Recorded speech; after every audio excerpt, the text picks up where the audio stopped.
speakers from the UK. So first one is like they are going to give the joint talk. First one is Dr. Pallavi Patil. Pallavi Patil has completed her bachelor degree from MPKV Rahuri, and further she went for the masters in renewable energy at Dr. PDKV Akola, and then she went for her doctorate degree with the Maharashtra government scholarship from 2013 to 2017 at the Ehime University, Japan. And after that, she had done the postdoctoral researcher at the Kyoto Institute of Technology. And from 2018, she moved to UK, and since then she's working as research associate in the leading national epitaxy facility, University of Sheffield, and she's engaged in a cutting-edge semiconductor research in United Kingdom. So with her, the topic is shared by Dr. Manoj Pohre, who is Masters of Biotechnology from the Tamil Nadu Agriculture University, Coimbatore, with the JNU Fellowship. And also he's done a doctoral degree in Japan with the prestigious Japanese government fellowship MEXT. In 2013, he have joined there. And he also moved, he has 3 years of industrial experience working with the pioneer seed company Mahiko, and he moved UK in 2018, and since then he's working also as a research associate in University of Sheffield. So they are going to give a brief lecture on interested in PhD abroad and about more of opportunities in life sciences to study abroad and work in abroad. So I would like to welcome Dr. Manoj Pohre and Pallavi Patil. Here to them. Thank you, Sopan, for the introduction. Here today, me and Manoj, we are going to give a joint presentation on the guidelines, how to apply for the PhD, and especially we will focus about the scholarship applications. So the first of all, I would like to ask you one question. Do you think, are you interested in PhD? And if so, then if you're a master student, so then you have an idea what research means and how do you do the research. But for the graduate students who are in their in the second year, third year, I will recommend them to you to go and be in contact with the master students, with your seniors, and ask them what is the lab environment like, how the research going on. So you will also get an idea what research means. So when we do the research in your lab, do you feel that the research you are doing, is it more curious to you? Like whenever you do some experiments, if you get a success or if you get some failure in the experiments, do you feel like you have a vision that what you can do to improve the experiment, or if the results are positive, do you have a more further vision, like what improvements or what further you can carry out in this research? And while doing the experiment, you need a lot of patience because most of the experiments are very time consuming and tiring. So if you think you are going through all that process, and if you're enjoying doing research, it means you are committed for the PhD. And if you are committed for the PhD, then there is a lot of way for going for the PhD. And we have already seen from yesterday, there are a lot of job perspective in the research area. So you can either get an industrial job, and you can also be a head of in any research team in any of the companies. Moreover, you can be a professor, but professor is a long pathway. First, after completing your PhD, you might have to be a postdoc or a researcher for several years, and then you will move as an assistant professor, associate, and then a professor. So it's a time-consuming process. And you can also be a scientist. And as a developing country, India, we need more scientists for the betterment of India. So welcome to the world of research if you are interested in doing a PhD. Here I will say, if you are thinking to do PhD, so the main question is, we have already seen why you want to do PhD. And sorry for the question. So the main thing is, if you are interested in doing PhD, so where you want to do the PhD and why you want to do the PhD. So the main thing, if you want to do PhD in India, so already in your previous talk, we have seen what are the opportunities we have in India. And the next thing is, if you want to do PhD abroad, it's a PhD. Usually the PhD is for can take 3 years to 4 years, but it's not compulsory that it may finish in 3-4 years. It might take longer as well. So it's a time-consuming process. Maybe your friends start their career after masters, but you are still in the career building process. So never feel like, oh, I'm doing PhD and my friends are earning money. Don't feel in that way. So once you decide that you want to go for PhD, there is no U-turn. It's not good for your career as well. Don't give up anytime if your PhD is taking longer. Okay, if you have decided, then it's a good thing. The next thing is, like, whenever you decide that you want to go for a PhD, you should have to be more focused, because when you go abroad for a PhD, it's just not you are going by on your own. You are taking more responsibilities with you, because you are also representing yourself there as a country. You are representing your culture, and you are also representing your own skills, what you have learned in India. So you have to be more tentative, more focused, and more sincere. In my next slide, I will show you what you need for a PhD application, or what things you have to prepare before starting for looking for a PhD. So the most important thing is you need a strong willpower, because it's not an easy process. You have to go through a lot of things. First, you have to keep your credential very good, because it's just not you are showing that you are good in studies, but it's a thing that you was very sincere in your studies. You were going to the college and you were taking all of your courses properly, which indicates, which is the first impression for a third person or a professor, that you was good, whatever you was doing it. And the next thing is a research proposal. A research proposal in which the front person will get an idea what background you have, what kind of technical skills you have, and what kind of research you have did in your masters or bachelors, and what if you are doing any research, you definitely get some problems, or you might get some success as well. So in that scenario, what kind of objectives you have did, and whatever the objectives were there, have you completed those objectives, and what is the impact of those objectives on the human being, or in the social life, or in the society. So those things play a very important role. So whenever you do your research in masters or bachelor, try to focus and do your work properly. And the one more thing you have to keep while looking for the PhD, you have to make a statement of purpose, which is also called as a cover letter or admission essay.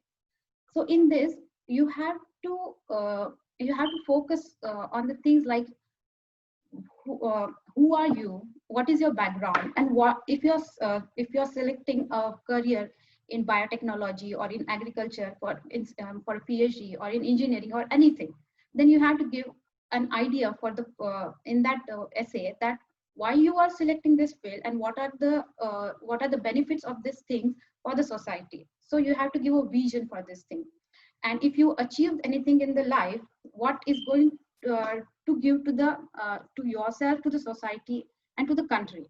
So these things you have to mention in the SOPs. And a very vital thing is your CV, because your CV is a representation of yourself in front of a person.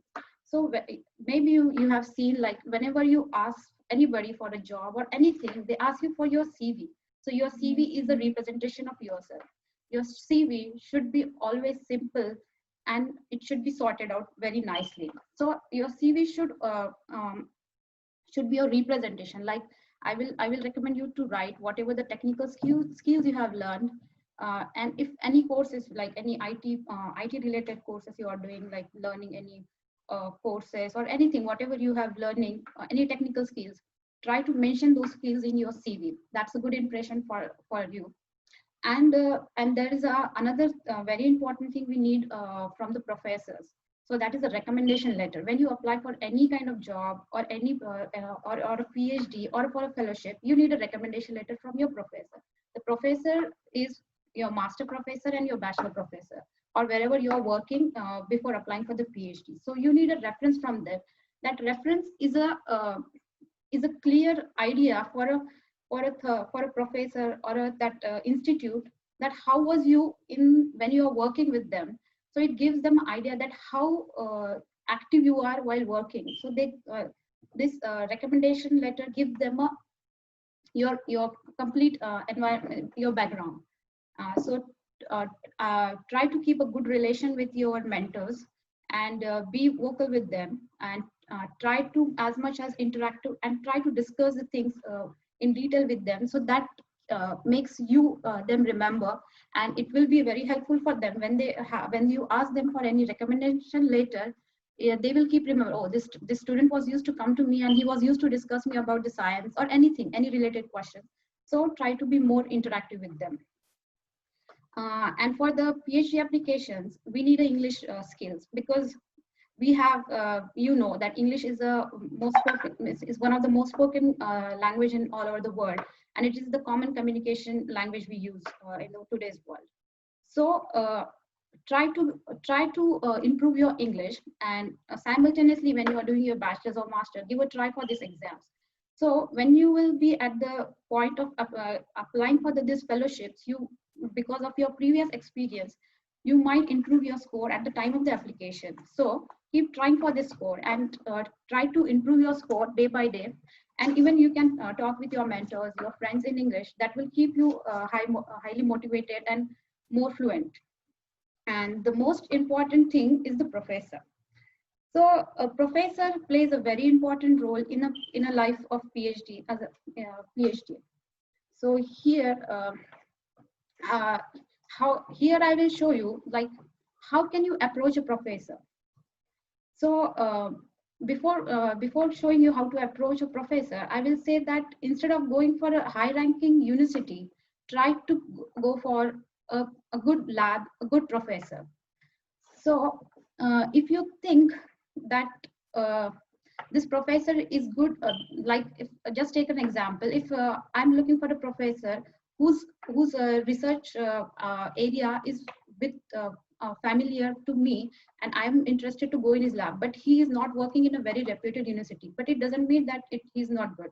You can approach him, because his lab and his lab environment and what facility he has, that is more important for PhD than a rank of a university. So before approaching a professor, I will recommend you to first, you must decide what area you want to go for a PhD. Just think, make a story, whatever the research you did or whatever research interest area you want to go for. Make a proper story about it, do a research proper, go for the good publications, the high impact factor journal research papers, go for it, read about it, make your own storyline about it, and go to your mentors, your professors, your seniors, and discuss with them, and make an objective. If you will go for, if you have this research idea, then go for the objectives that you want to do some research on this field and how it can be helpful. And once you will feel, once you get some advices from that, if you feel that, okay, now your research is presentable in front of any professor, once you think, once you come to that point, then start looking for the professors. If you are looking for professors around the world, so that you can look for the good publications, go for the high impact factor journal like Nature, Science, or in your field, in whatever field you are studying, go for that journals, and then go for their names. So whenever you will see a journal or a paper, in that there will be a lot of authors' name. So you can see the professor name will be at the end of the list of professors' name, and so from there you have to choose the name of that professor. Go to you are using the smart technology. Everybody has the phone in their hand. Just Google that professor name, and you can directly go to his profile. On that, and that is look for his profile, and on his profile you can have his complete information, his complete background, and like how many fundings does he has, how many students are there, and does he actively publishing papers in his recent 4-5 years of year span. So yeah, if it is there, then yeah, that professor is good and he has a good lab research environment. So it's a good lab for you as well. So once and it just not go for one professor or two professor, you might have to go for hundreds and hundreds of professors. make a notebook or an Excel sheet and write down all the professors' name which you feel that they are relevant to you. Once your professors list will be ready, do the research on each professor. Just like decide your time frame. Like one day I will give 1 or 2 hours of your time, and I will going to mail at least 20 or 25 professors in a day. Because when you compose a mail, your language should be very polite, and it should concise what you have studied about him. So whenever you approach any professor, you should write something that you have know about him, like what kind of research he do in his lab, and are you really means you have a knowledge about that work as well. Give him an idea that you have gone through all those things, and that is a very good remark for you to show that professor that you are interested in his lab and you are also willing to do research. So once you will frame a nice mail, show that mail to your mentors, your friends, anybody. Ask them to read 2-3 times, because it should not sound rude, or the message should be conveyed in a straight manner. So give to others, and then try to make a decision of forwarding those mail to the professor. And in the next slide, I will show you just a format which I used to use while after my master's. But before that, whenever you send mails, like in one day you are sending 25 mails to a professor, don't expect much that you will get reply from each and every professor, because it's just not they don't have time, but sometimes if they might not have even a vacancy in their lab to take more students. So you might have to just keep a patient. Don't be impatient or don't be demoralized with this. You might get reply after a month also. So keep patience and keep applying. So here is just an email draft which I was used to. It's just you can just take a screenshot of it as a format, and you can just write as simple as you can, but give an idea like you have did some research on his work, and what kind of research ideas you have, and how you can go to his lab, and what further good ideas you can give to his lab for his lab to be more explored. In the next slide, okay, once we have decided we have to go for PhD, I have tell you what to do and how to do, and what things you have to prepare before applying for the fellowship, sorry, for the PhD. So now the main thing is the financial support.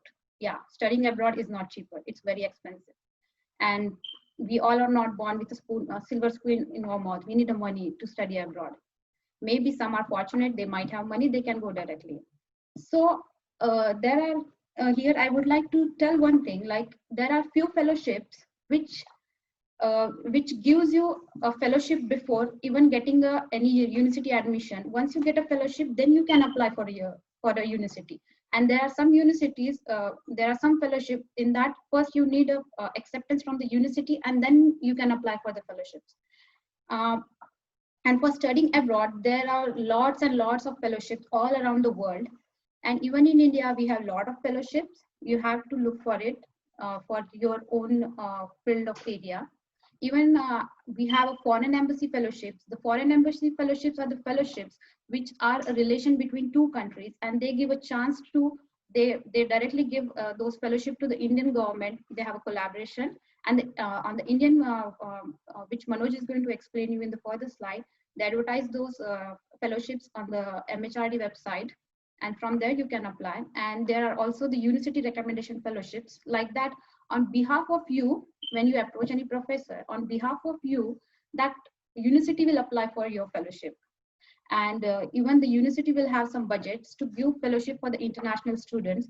So if your credentials are good, if you have a high TOEFL GRE score, you might also be eligible for the university fellowships.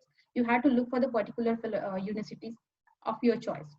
There will be also the government project funding fellowships, industrial fellowships, and also the private funding fellowships. So in my next slide, I will talk more about the Indian fellowships. So here is the some of the, there is a list of some of the Indian fellowships which are available in India. There you can take a screenshot of all this list, but along with this, there are lots of fellowships, and most of the fellowships are fully funded, and basically which are privately funded, they will be partially funded. They might just cover your tuition fees. They will not cover your living expenses and all. So there are different types of fellowships. You have to go accordingly. And as I did my PhD, while my PhD, I was also looking for lots of fellowships. So while going through all this process, I have applied to several fellowships, even the foreign embassy, and in many. But as I belong to SC category, I got an option of this National Overseas and Maharashtra State Government Fellowship. And just because I started this fellowship looking in my master's second from the first year, so I was fortunate. Just after finishing my master's, I went to Japan. So I will recommend you to start looking for your fellowships when you decide for it, and make a decision before you complete your master's. Then you can save a time. Like even 1 year of time is a long time, because instead of wasting that time, you can go and start your career. And I will also show, these are the names of the best scholarship in the world. These scholarships are very renowned. Here you can see, like yesterday, as Ullasar also told, the Germany DAT fellowship, the Japan fellowship, even the Chinese government fellowships, and Australia. There are lots of good all these fellowships are completely sponsored. It will cover everything, your travel, everything, your living and everything. So then in the next slide, I will give you a detailed information like how to apply for this National Overseas Fellowship. So this National Overseas Fellowship is just not for the SC category students, but it's also available for the landless agriculture and some tribals also. So you can have a look on this, and for each and every scholarship, there will be the criteria, the eligible criteria. So as I said before, that you have to keep your credentials high. And there is an age limit also for 35 years. If someone has a working experience also, they can also go for it. And there is some family income selling, which you have to look for it. And here, just for example, I will tell you what a fellowship covers. Like if you will get a National Overseas Fellowship, it will give a complete year maintenance of 15,400 US dollar for the all around the countries. But if you will particular come to UK, then the fellowship amount will be 9,900 British pounds. And along with that, it will also give you some yearly contingency of $1,500, or in pounds, it's 1,100 British pounds. It will also cover your complete tuition fees, visa, medical insurance, and air ticket. So if you are, and this fellowship is completely online. So now I will show you how to go, how to check this fellowship online. If you will just type in Google, sorry.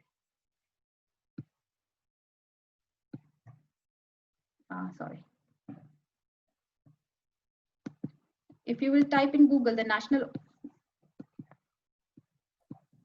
Please stop this presentation and then share this your Google. Yeah.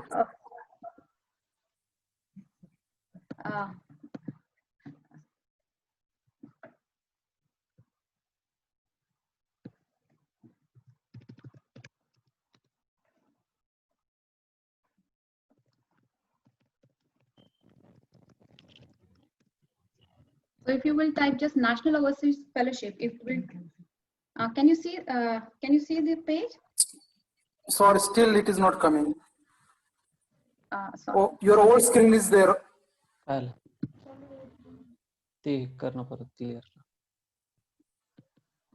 Just stop the previous one and then freshly you share again. Okay. Yeah. Can you see my slides now? Okay. Hello. Yeah, it is there. Yeah. Okay. So now I'm going to the Google page. Okay, but if you will just Google this name, National Overseas, it will take you to the homepage of the National Overseas Fellowship, and that in there you have to go for the there is a guideline application how to apply for the fellowship, and in the guideline application you can see they have given complete information how to apply. Can you see this page, instruction manual? No, still your whole screen is there. Actually, can you please share your whole screen, not this? Please share the whole screen. I think you have shared only presentation screen. Uh, Yes, now you Yeah, can. yeah. I can see. Yes. Now it is there. yeah. So in the National Overseas on the website, you can see. Yeah. First, Google the name, and in that you can go for it. And if you will just, you can see here this National Overseas Scholarship Scheme homepage came, and in the menus option, there is like the instruction how to apply for the fellowship. So what documents you need to be prepared, and what you can see here, what documents you need, and then like how format for all the certificates, what kind of certificate format you need. You can get all the information here. Once you have all the documents ready, you can start for the application. And here in the menu again, you have to do the registration. First means you have to make your login ID. This application is still active. This month 30 is the deadline for this fellowship application. So candidates who are eligible and who are interested, they can apply for this fellowship right now. And further, can you see my slide again? Yes, yes, it is visible. Yes. Visible. And particularly, I got this Maharashtra State Government Fellowship, and I started looking it from my master first year. And I was so fortunate, I got very good guidelines from my seniors who were already in Japan, and I got the fellowship information also from there. So like for this fellowship particularly, the criteria are little different. Means you need, there is an age limit and all, everything is there, that is same. But for this university, you particularly need admission in the top 300 universities, world ranking universities. And it is recommended if your rank, if the university ranking is under 100, then there is a more chances of getting this fellowship, because they are not checking any of your means their own skill, means your eligibility. So they are giving more importance to the university, because this high ranking university will check a good candidate only. So that's why they are giving preference to the university here. And once you will have admission for this, and of course you need a means according to the country, you need a GR, TOEFL, IELTS score as well. And this application has to be sent. Please move to the presentation mode.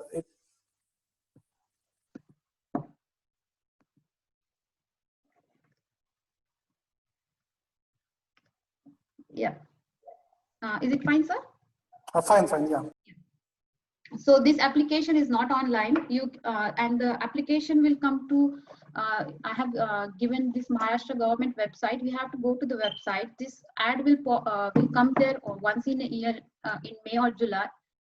You have to look eye on this. And then once the ad will come out, there will be a 2 months of span for the application. You have to download the application form. You have to fill it along with the documents of your credentials, your caste certificate and everything, and then you have to send by post. And this fellowship will, it's a fully funded fellowship, and it will be for, if your course is for 3 years, the fellowship will be for 3 years, or if your PhD course is for 4 years, then it will give you a complete fellowship for 4 years. And from here onwards, Manoj is going to give you the information about the Foreign Embassy Fellowship. Thank you.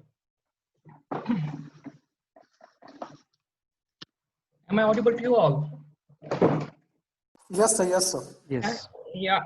Thanks, Dr. Pallavi, for your detailed, informative talk. And it makes my job easier to explain this fellowship, because she already told us what do you actually need to apply for fellowship. And now, here onwards, I'm going to talk about Foreign Embassy Fellowships. So here is the list of Foreign Embassy Fellowships, those which has good relation with these other countries, with India actually. So we can have Foreign Embassy Fellowships of Japan, Korea, New Zealand, even UK, China, Taiwan, Turkey, a list of fellowships. But the most important thing is how to look for these fellowships. So this is the our MHRD, Ministry of Human Resource Development, and this is the website of MHRD. This website contains every information about the Foreign Embassy Fellowship. It has a higher education department. These are the steps which you need to follow to go for these fellowships. But I think better than this, I will show you how to look for these fellowships from the beginning on internet.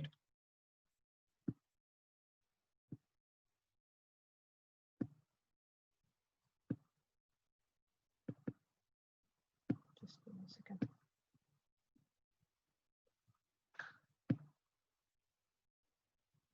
Oh, take a minute. Can you see this? Can you see my window now? Yes. So here you have to type Ministry of HRD. So in the Ministry of HRD, once it opens, there is a department tab. So we have two sub tabs in the department. One is school and education, and the other is higher education. One thing to be noted now, the Ministry of HRD's name is now changed to Ministry of Education, Government of India. So be careful of that. So in this higher education tab, just click it here. It will take some time to load. And once after clicking the higher education, you will get this window. So here is the circular that they are going to pop up for every scholarship they are going to advertise here. Click on this more options. Yeah, so there are lots and lots of notifications here. So better to look for the notification that you are interested in. So what we can do here, we will select a higher education department here, and then we will select the scholarships. So it will show us only scholarships advertisements. So yeah, so here it is showing all the scholarship advertisement that they have posted on their website. So I am especially interested in, you can see it, this is Chinese government scholarship, this is Japanese government scholarship, this is Japanese one, this is Commonwealth New Zealand, this is Korea scholarship. So lots and lots of scholarship will be posted here. You need to keep an eye on that. Each scholarship has different point of time when they will advertise their scholarship.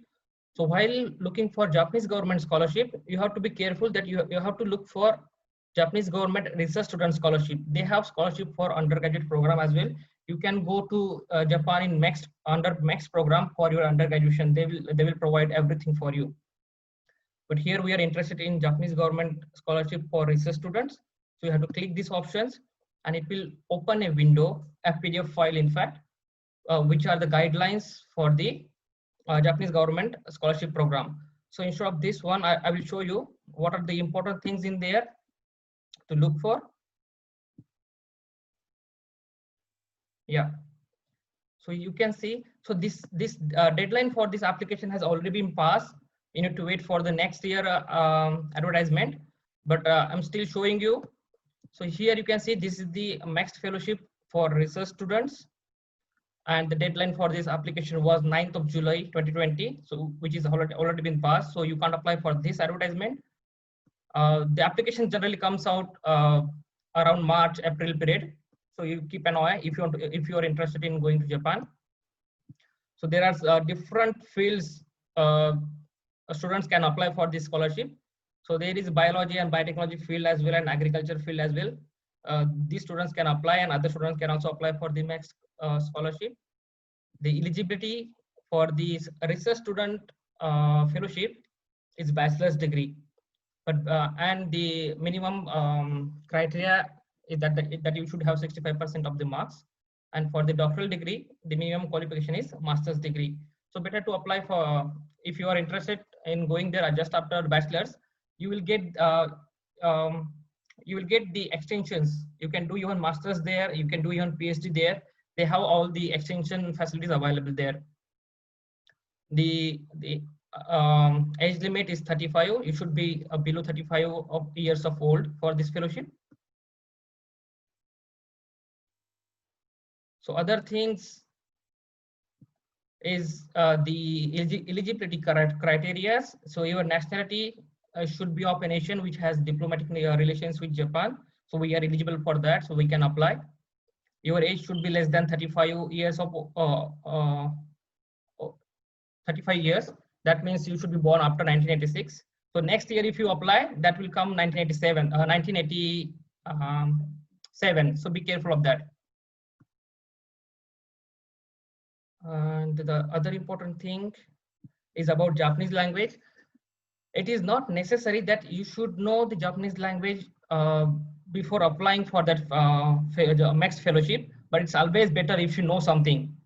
But if you don't know, still you can apply for this fellowship, because after going to Japan, they will give you some time period, like 6 months, where they will teach you about Japanese language and Japanese culture. So you can learn Japanese language even after going there. So don't worry about the Japanese language right now. Just go for it. There are some non-eligibility criteria for this one, that you should not be a military personnel and you should not miss the dates of arrival in Japan and other things which are common to every other scholarship. I have just highlighted few of these points here just to make it clearly visible. So one more important thing is extension period of the scholarship. So if you are going there for research student, so research student period is for 2 years, but you can go and apply for some PhD entrance examination after 6 months or 1 year, and then you can extend the fellowship for your PhD period as well. But if you are going there since your bachelor's period, you can apply for master's, and then after master's you can apply for your PhD.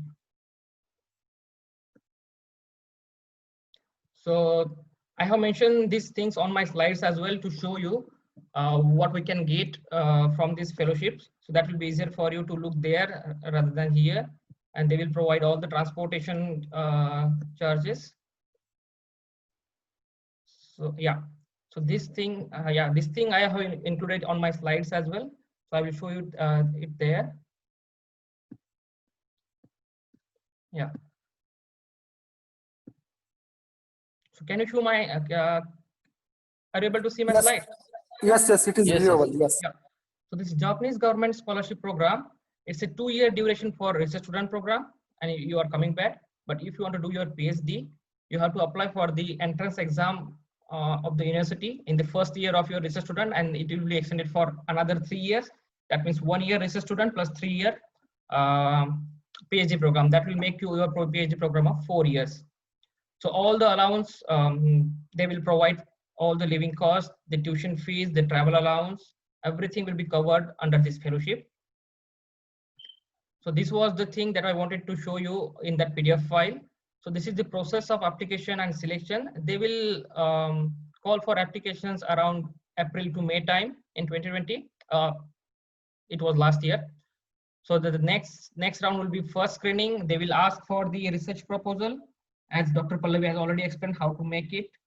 And then based on that research proposal and your marks in your masters, they will shortlist few candidates, and they will ask for interview call.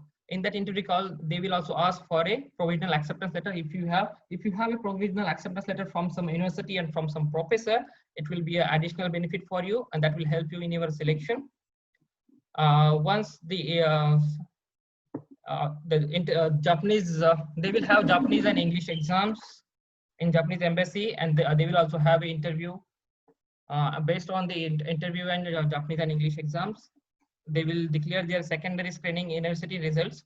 After contacting the university, they will contact the university after our interview, whether this student is okay with you, are you ready to accept him for in your lab. Then they will declare their secondary screening results, and that will give you a notification whether you will be selected for scholarship or not.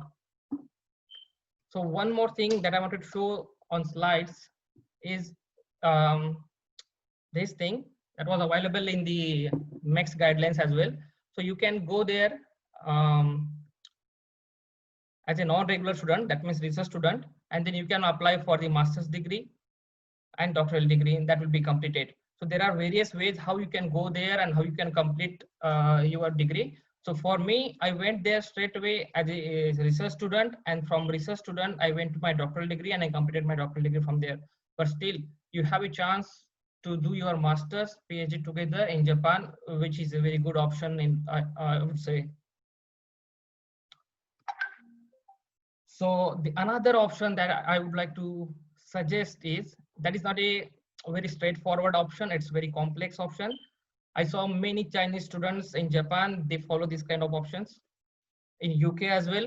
So they go for the PhD anyway, whether they will get the fellowship or not. After going for the PhD, they will look for a teaching assistant job or research assistant job or other part-time job. They might ask some funding from the professor, or they will do they will apply for the private fellowships after going to the PhD. And the good thing with the developed countries, almost all the developed countries have some sort of financial assistance available for you if you are already entered in your PhD.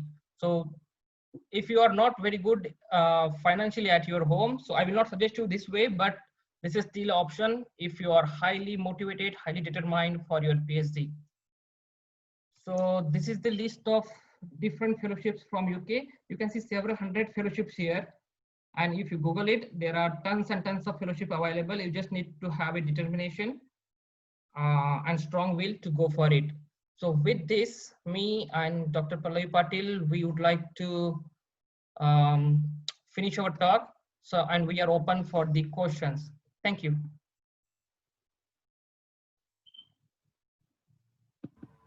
Sir, can you differentiate between the acceptance and reference letter so that participant will not get confused? Okay, so reference letter is from your previous professor. For example, if you are a master's student applying for the PhD, a reference letter you will get from your master's professor.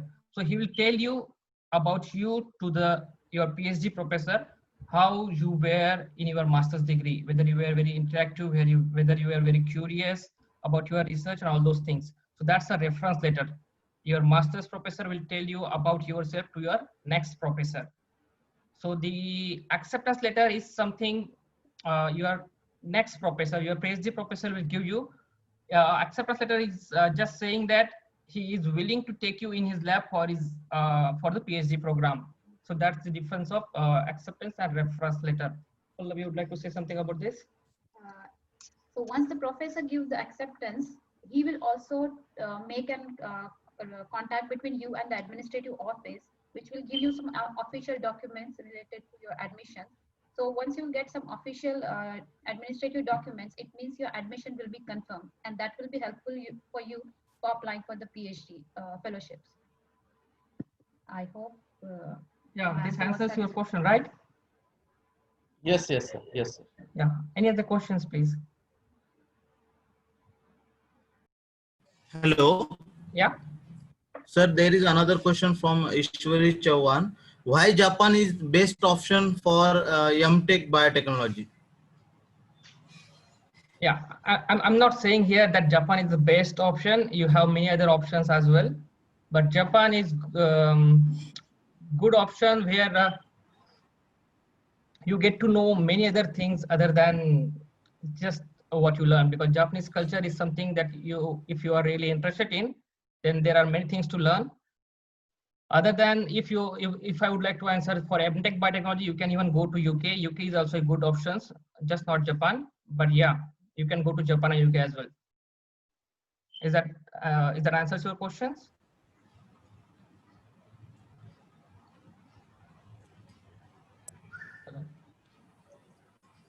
Okay, there is one more question. Yeah.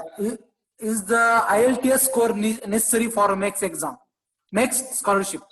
Yeah, for because Japan is not a English speaking country, so these English speaking exam scores are not mandatory for next scholarship. Yeah, but still you need to go for English exam and the Japanese language exam in the embassy that they will carry out. Okay, thank you very much. One more question is there. Yeah. One participant is asking that Tokyo Institute of Technology having a last date of proposal for PhD is 21st October. Okay. So is it correct information or?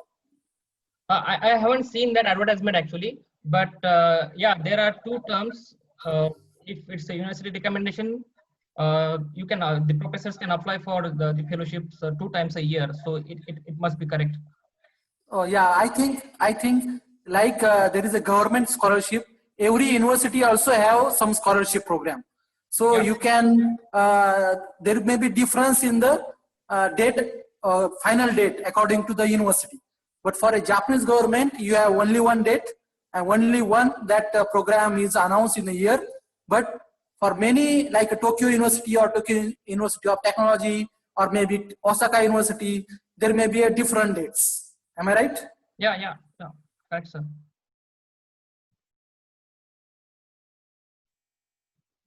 Yeah. Any other questions? One student is asking about robotics. So can he go for a robotics? Yeah, of course you can go for robotics. So one of our speaker in the beginning of this talk, Dr. Dhanakshi Shinde, she did her PhD in robotics in Japan. And I would say, if you want to go for robotics, choose Japan because Japan is very good in technology. So that will definitely give you something addition if you are doing it in some other country. Japan is always a good option for robotics.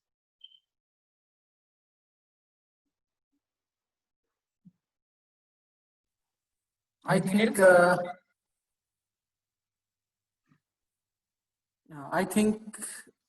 we need some time for next speaker also. So on behalf of organizing committee, I thank Dr. Manoj and Dr. Pallavi for their reach this talk, and I will ask Dr. Dr. Sopan Wag to continue.